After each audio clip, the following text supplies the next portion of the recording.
warahmatullahi wabarakatuh. Apa kabar teman-teman semua? Semoga kita semua masih dalam lindungan Allah SWT dan selalu diberikan kesehatan. Amin. Saya Muhammad Zakir Ramadan dari kelompok PSMB kelompok 8 sebagai moderator dan sebagai pemateri. Lalu ada dua teman saya, yaitu Kunena dan Bebet Petri sebagai pemateri yang kedua dan pemateri yang ketiga. Langsung saja untuk materi yang pertama yang akan disampaikan oleh saya, yaitu tentang pengertian dari pengembangan media pembelajaran.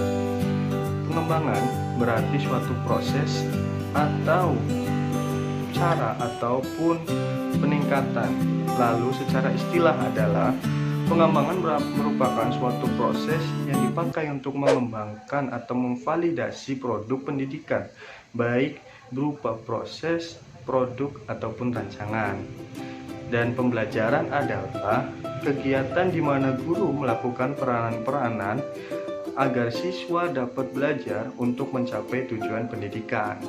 Lalu yang selanjutnya yaitu pengertian media pembelajaran adalah segala sesuatu yang dapat digunakan untuk melakukan proses transmisi pesan-pesan pembelajaran bagi siswa yang sedang mempelajari materi dengan tujuan atau dengan harapan dapat mencapai tujuan pembelajaran yang kita capai. Di sini saya akan menyebutkan kurang lebih 4 manfaat. Yang pertama, manfaat media pembelajaran yaitu pengajaran dapat lebih menarik perhatian siswa sehingga dapat menumbuhkan motivasi belajar siswa. Jadi dengan adanya media pembelajaran dapat menarik perhatian siswa agar lebih termotivasi dalam belajar. Lalu yang kedua yaitu bahan pengajaran akan lebih jelas maknanya. Dan yang ketiga, metode pembelajaran bervariasi dan tidak monoton. Yang keempat, siswa banyak melakukan kegiatan belajar sebab tidak hanya mendengarkan penjelasan dari guru, tetapi juga dilakukan seperti mengamati, melakukan, mendemonstrasikan, dan menonton misalnya.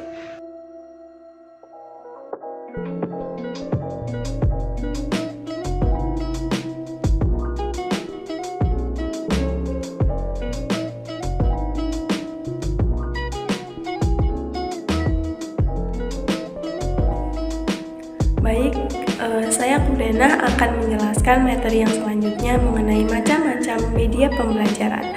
Macam-macam media pembelajaran itu ada dua. Yang pertama media visual dan juga audiovisual. Media visual adalah media yang melibatkan panca indera yang berupa mata atau penglihatan, yang mana merupakan sumber belajar yang berisikan tentang pesan, materi yang dibuat secara menarik mungkin dalam bentuk teks, animasi, dan juga lain sebagainya. Nah, adapun dengan kata lain, media visual juga memiliki peran penting dalam pembelajaran, yaitu untuk memperlancar pemahaman bagi siswa dan juga memperkuat ingatan bagi para siswa. Adapun bentuk penyajian dari media visual itu bisa berupa dengan grafik, diagram, bagan, atau juga bahkan peta dan lain sebagainya.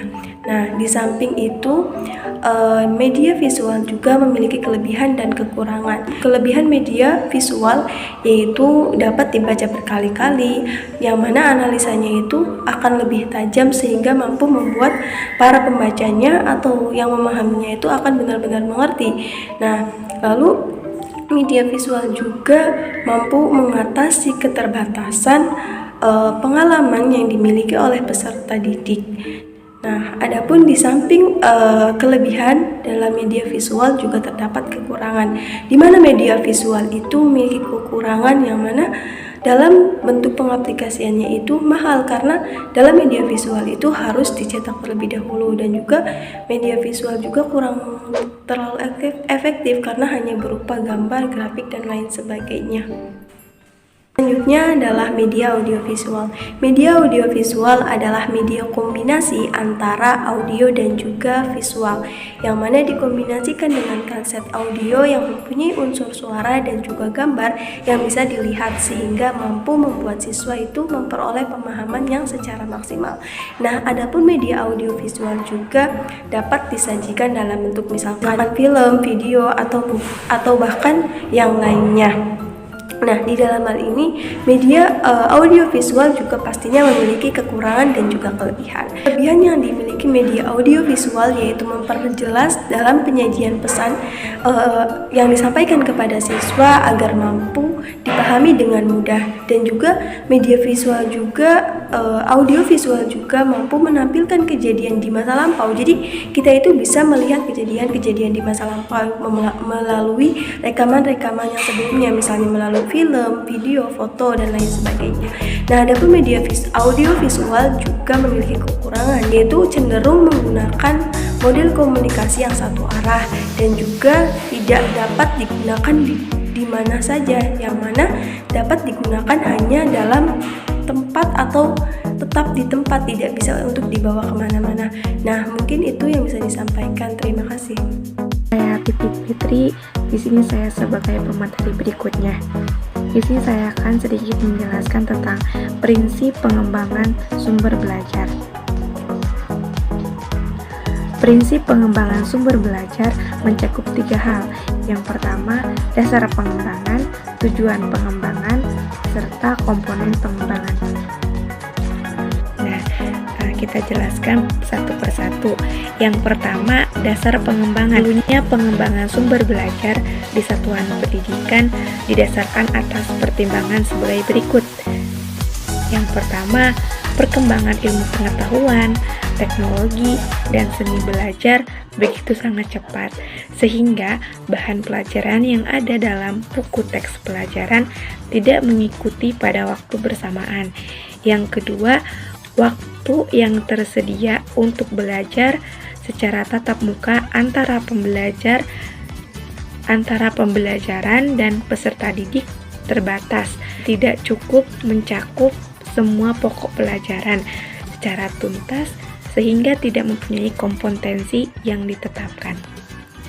Yang ketiga, masing-masing peserta didik memiliki gaya belajar yang berbeda-beda dan tidak mungkin dipenuhi semuanya di dalam kelas.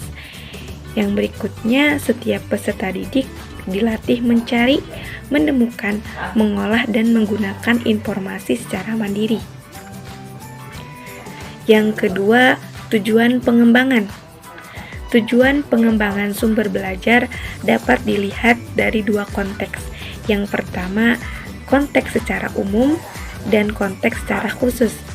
Nah, secara umum berguna untuk meningkatkan kualitas proses dan hasil belajar peserta didik secara individu dan keseluruhan.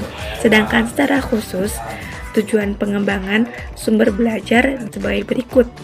Yang pertama, memenuhi kebutuhan peserta didik sesuai dengan gaya belajarnya. Yang kedua, memberikan kesempatan kepada peserta didik untuk memenuhi sumber belajar sesuai dengan karakteristiknya. Yang ketiga, memberikan kemampuan kepada peserta didik dalam menggunakan berbagai sumber belajarnya. Yang keempat, mengatasi masalah individual peserta didik dalam belajar. Yang selanjutnya, komponen pengembangan. Nah, komponen sumber belajar yang perlu dikembangkan dapat dikategorikan. Komponen yang pertama yaitu pesan. Nah, dalam pesan ini, jenis isi pesan mencakup semua pelajaran atau mata pelajaran yang diperlukan peserta didik dan pendidik di lembaga pendidikan tersebut gitu. Dan jenis isi pesan mencakup semua kemampuan dan keterampilan yang diperlukan masyarakat setempat. Komponen pengembangan yang kedua yaitu orang, di mana orang ini harus menguasai dalam bidangnya dan berpengalaman. Komponen yang ketiga bahan. Komponen yang keempat alat, di mana alat ini sesuai dengan kebutuhan dalam masing-masing mata pelajaran atau keahlian.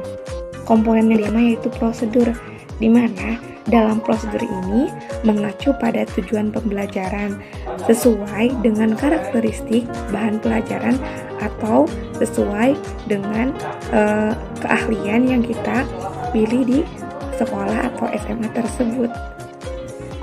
Komponen yang keenam yaitu lingkungan, di mana lingkungan ini sangat berpengaruh sekali dalam sebuah pendidikan atau proses pembelajaran. Komponen yang terakhir yaitu pengelolaan, di mana pengelolaan ini sangat penting sekali dalam sebuah pendidikan atau proses belajar, terutama di SMA.